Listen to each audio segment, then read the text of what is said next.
L'actualité à présent décryptée par nos enquêteurs ici à France 24. C'est le rendez-vous Info Intox quotidien désormais d'Anthony Saint-Léger. Bonjour Anthony. Bonjour Raphaël, bonjour à tous. Et on part ce soir en Polynésie française où la vidéo de l'arrestation d'un médecin fait grand bruit sur les réseaux sociaux et dans les médias. Effectivement, en début de semaine, la rédaction des Observateurs de France 24 a reçu plusieurs messages concernant la vidéo qu'on va voir dans un instant, Raphaël. Des internautes qui ont été alarmés par la violence de la situation. La scène se passe lundi à Paea, une commune de Tahiti. Regardez.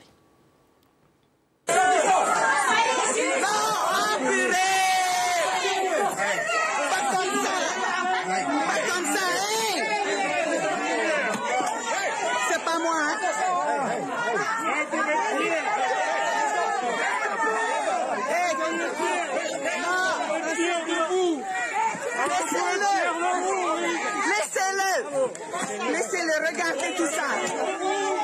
Laissez-le, regardez. Alors cet homme, qui est cet homme, Raphaël, allez-vous me dire? Eh bien, il s'agit de Jean-Paul Théron. C'est un ancien médecin de la santé publique qui a été mis à la retraite d'office en juin 2020. Il exerce actuellement en libéral non conventionné.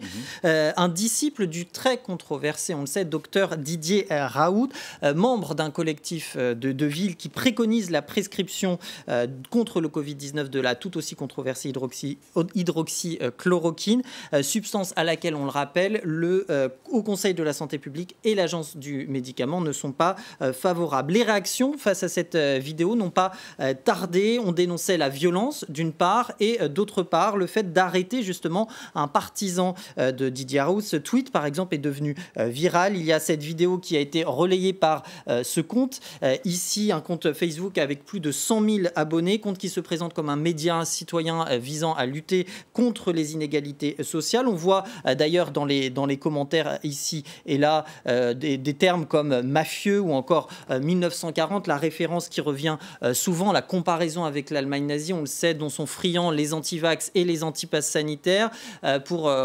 dénoncer ce qu'il considérait comme une dictature sanitaire. Et puis il y a par exemple cet autre infirmier anti-vax, il ne fait pas dans la dentelle puisqu'il voit une arrestation digne de, selon lui, de celle qui aurait eu lieu si on avait arrêté le chef d'Al-Qaïda dans l'archipel. Et puis des politiques aussi qui se sont engouffrés dans la brèche, à l'image de Florian Philippot, on le sait, anti-vax et anti-pass sanitaire convaincu, le président des Patriotes. Sauf que si le médecin qu'on vient de voir est arrêté, ce n'est pas en lien avec le docteur Raoult, ou le professeur Raoult. Non, effectivement, ça n'enlève pas à l'arrestation sa violence, mais on va donner un petit peu de contexte. La scène, je vous le disais, se déroule lundi. Et tout a commencé, en fait, jeudi dernier.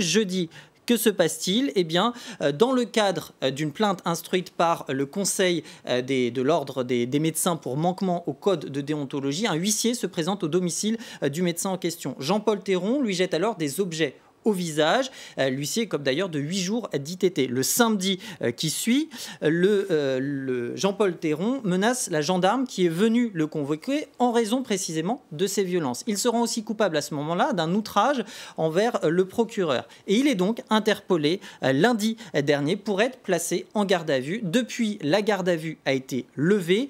Convocation devant la justice fin octobre. Alors n'en déplaise à certains qui ont un peu changé de braquet depuis la contextualisation de la vidéo et de l'interpellation, comme Florian Philippot. Il ne s'agit pas de justifier une quelconque violence, bien évidemment, mais tout simplement de ne pas tirer des conclusions hâtives et de s'affranchir du contexte. Les faits sont les faits. Merci Anthony Saint-Léger. Info Intox, c'est désormais chaque jour dans Paris Direct.